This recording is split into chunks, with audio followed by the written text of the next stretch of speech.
اگر طفل خطا کند پدر و مادر آن را سخت سرزنش میکنند و تهدید میکنند و یا اینکه بعضی آنها لط و کوب میکنند. اما اگر جوان و یا نورس خطا کند یا اینکه پدر و مادر و یا اینکه در مکتب معلم و بعضی معلم ها تا به درجه سرزنش میکنند و یا اینکه در محضر عام نام آن را گرفته و آن شخص خجالت کشیده و دیگر مکتب برای آن از همه بدترین جا در نظر وی می شود. و یا اینکه اگر مبادا یک شخص گناه کند، بعضی امام خطیبان در منبر برآمده با لحن تند با لحن شدید آن را سرزنش و تهدید کرده و نام آن را گفته و یا اینکه به شکل میخواهند اصلاح کنند که تمام مردم میداند که کی است آن خطاکار، کی است آن گناهکار در مابین آنها و آن شخص خجالت میکشد. آن شخص دیگر نمیخواهد به مسجد رود. برای همین حتی اینکه اگر از همه بدترش این است که در جامعه ما اگر دختر و یا اینکه زن خطا کند، هم پدر و مادر و یا اینکه نزدیکان و خویشاوندان آن را تهدید و سرزنش کرده و هیچگاه خطای آن را قبول نمی کنند و حتی تا به درجه می رسد که آن دختر و یا آن زن خودکشی کند. بله، این واقعیت دارد در جامعه ما. دختری که در مکتب می خواند و ناگهان با پسر صحبت کرد و گپ زد. در همین حالت امکی معلمش به صنفخانه در آمده و تهدید کرده و گفت اگر به خانه برگردی من جزای تو را خواهد داد. اما دخترک بیچاره به خانه برگشته پیش از اینکه امکی معلمش برگردد خود را به دار آویزان کرده و خودکشی کرد. به خاطر چی؟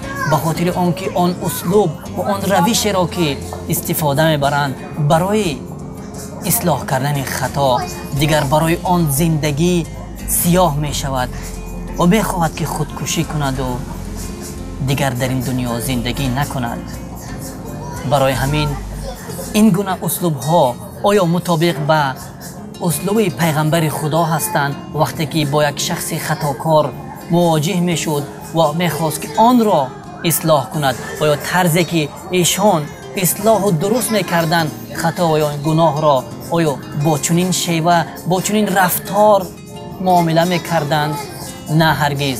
پیغمبر خدا صلی الله علیه و سلم وقتی یک شخص گناه میکرد هیچگاه نام آن را در محضر عام ذکر نمیکردند و آن را شرمنده نمیکردند، بلکه پیش از همه هدفشان و مقصدشان اصلاح کردن و درست کردن خطا بود و بدون ذکر کردن نام آن شخص به طور اصلاح میکردند که حتی آن شخص گناهگار دستی دعا برداشته و به خدا دعا میکند که ای بار خدا مرا رحم بکن و محمد را و دیگر هیچ کس را رحم نکن. برای چی؟ برای آنکه دیگران با او سرزنش و تهدید کردند. پس بینندگان عزیز، ما همچو بشر به خطا یعنی مرتکب خطا و گناه می شویم و پیغمبر خدا صلی الله علیه و سلم گفتند که خداوند گفته است اگر ای امتیان، ای مردم، ای خلق، اگر شما خطا نمی کردید من دیگر مخلوقات را خلق می کردم که آنها خطا می کردند، گناه می کردند و از گناهشان توبه و استغفار می کردند. پس خطا کردن طبیعت هر بنده است، طبیعت هر انسان است. یعنی حتما خطا واقع می شود.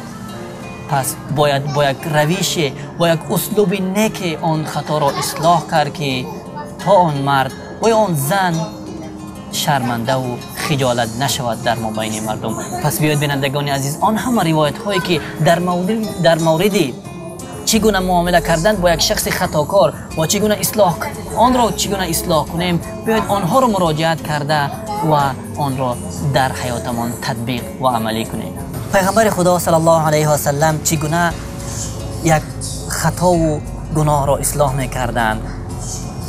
ایشان به طبق شخصیت یک گناهگار و یا خطاکار گناه و خطا را اصلاح میکردند. پیغمبر خدا صلی الله علیه و سلم فرض کردیم اگر کودک می بود یک رفتار و یک طریقه معین را انتخاب کرده و خطا را اصلاح میکردند و اگر فرض کردیم جوان می بود با دیگر روش و اسلوب خطا و یا گناه را اصلاح میکردند و یا اگر خطا در عقیده می بود روش خاصی داشتند برای اصلاح کردن آن.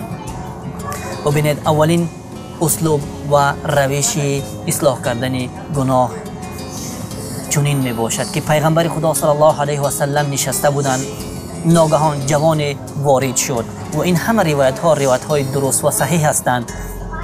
آن جوان وارد شد و با پیغمبر خدا صلی الله علیه و سلم گفت که اذن لی بالزنا یا رسول الله صلی الله علیه و سلم، ای پیغمبر خدا برای من اجازت بدهید تا یعنی زنا کنم. ببینید پیغمبر خدا نشسته و این جوان وارد مسجد می شود. در داخل مسجد چنین سوال را و یا چنین صحبت را با پیغمبر صلی الله علیه و سلم می کند، اما پیغمبر خدا صلی الله علیه و سلم میداند که این جوان است و این جوان چی است؟ شهوت دارد و شیطان هم وسوسه میکند آن را.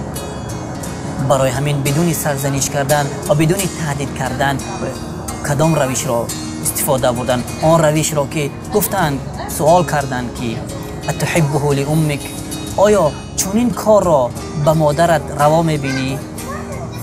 جوان گفت که نه پیغمبر خدا صلی الله علیه و سلم.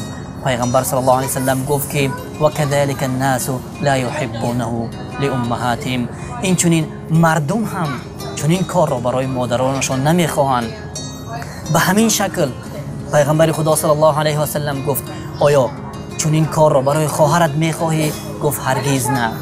پیغمبر خدا صلی الله علیه و سلم گفت که مردم هم چنین کار را به خواهرانشان نمیخواهند. آیا چنین کار را با عمه و خاله هایت میخواهی؟